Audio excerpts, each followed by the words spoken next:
আমাদের পুরাতন যত ডকুমেন্ট আছে সেই ডকুমেন্টগুলো আমরা কিভাবে একদম নতুন করব সেই প্রসেসিংটা আজকে আমরা কি করব ফটোশপের মাধ্যমে দেখব। এই যে আমার একটা পুরাতন ডকুমেন্ট রয়েছে, এই পুরাতন ডকুমেন্টটা আমি কিভাবে একদম নিউ করব সেই প্রসেসটা আজকে দেখাবো। আমি যদি আপনাদেরকে দেখাই যে আমি এক ক্লিকের মাধ্যমে এইটা দেখুন একদম নিউ হয়ে গেছে, সাদা হয়ে গেছে। তো আপনারাও ঠিক এইরকম ভাবে কিভাবে করবেন সেই প্রসেসিংটা আজকে দেখাবো। একদম সহজ ওয়েতে আপনারা দেখতে পারবেন, তাই ফার্স্ট টু লাস্ট ভিডিওটি ধৈর্য সহকারে দেখবেন, তাহলে অবশ্যই আপনারা এই কাজটি শিখতে পারবেন। তো আমরা ফার্স্ট অফ অল কি করব, আমরা আমাদের যে পিকটা, আমাদের যে ডকুমেন্টটা রয়েছে সেই ডকুমেন্টটা যদি আমরা নিউ করতে চাই, অর্থাৎ আমাদের একটা ওয়ার্ল্ড কি হয়েছে, ড্যামেজ হয়ে গিয়েছে আমাদের একটা ডকুমেন্ট, সেই ডকুমেন্টটা পুরাতন হয়ে গেছে। আমরা যখন প্রিন্ট করতে যাচ্ছি তখন সেটা ভালোভাবে প্রিন্ট হচ্ছে না। তো আমরা কি করব, আমরা ফার্স্ট অফ অল আমাদের যে পিকটা রয়েছে, যে প্রিন্টটা রয়েছে সেই পিকটা আমরা কি করব, এই ফটোশপের মধ্যে ইনপুট করব। ইনপুট করার পর আমরা কি করব, কন্ট্রোল জে দিব। কন্ট্রোল জে দিয়ে আমরা একটা কপি লেয়ার করে নিব। কপি লেয়ার করে নেওয়ার পর এই জায়গার মধ্যে থেকে আমরা কি করব, কন্ট্রোল এল বাটনে ট্যাপ দিব।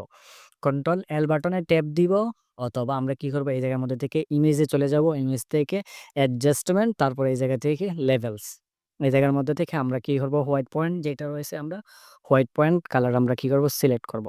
হোয়াইট পয়েন্ট কালার সিলেক্ট করার পর আমরা কি করব, এই জায়গার মধ্যে থেকে আমাদের যে পেপারের যে খালি অংশটুকু রয়েছে এই খালি অংশের উপর কি করব, একটা ট্যাপ দিব। সরি, এই জায়গার মধ্যে থেকে হোয়াইট পয়েন্ট সিলেক্ট করলাম, তারপর এই জায়গার মধ্যে থেকে আমার খালি যে জায়গাটুকু আছে সেই জায়গাটুকুর উপর একটা ট্যাপ দিলাম। শুধুমাত্র জাস্ট এক ক্লিকের মাধ্যমে কি করতে পারবেন, এই কাজটুকু করতে পারবেন। তখন কি হবে, আপনার যে পুরাতন যে ডকুমেন্টটি রয়েছে সেই ডকুমেন্ট একদম সাদা পকপকে হয়ে যাবে, অর্থাৎ আপনাদের যে পেপারের মধ্যে যে শ্যাডোটা রয়েছিল সেই শ্যাডোটা চলে যাবে, একদম নিউ হয়ে যাবে। তো ঠিক এরকমভাবে কি করতে পারবেন, আপনার যতগুলা এই ব্যাকগ্রাউন্ড রয়েছে সবগুলো ব্যাকগ্রাউন্ড চেঞ্জ করতে পারবেন। এই জায়গার মধ্যে থেকে ধরুন আমি আরেকটা ব্যাকগ্রাউন্ড নিলাম, সেইটাও কিভাবে করব সেইটাও দেখে দিচ্ছি। সব একই রকম, কন্ট্রোল এল বাটন ট্যাপ দিবেন, হোয়াইট কালার সিলেক্ট করবেন, তারপরে এই জায়গার মধ্যে থেকে পেপারে একটা টাচ করবেন। হোয়াইট কালার জাস্ট সিলেক্ট করবেন, হোয়াইট কালার নিবেন, তারপরে এই জায়গার মধ্যে থেকে পেপারে একটা টাচ করে দিবেন, তারপর হয়ে যাবে। সরি, এই জায়গার মধ্যে থেকে আমার ব্যাকগ্রাউন্ড লেয়ারটি আমি সিলেক্ট করি নাই, তার জন্য হচ্ছে না।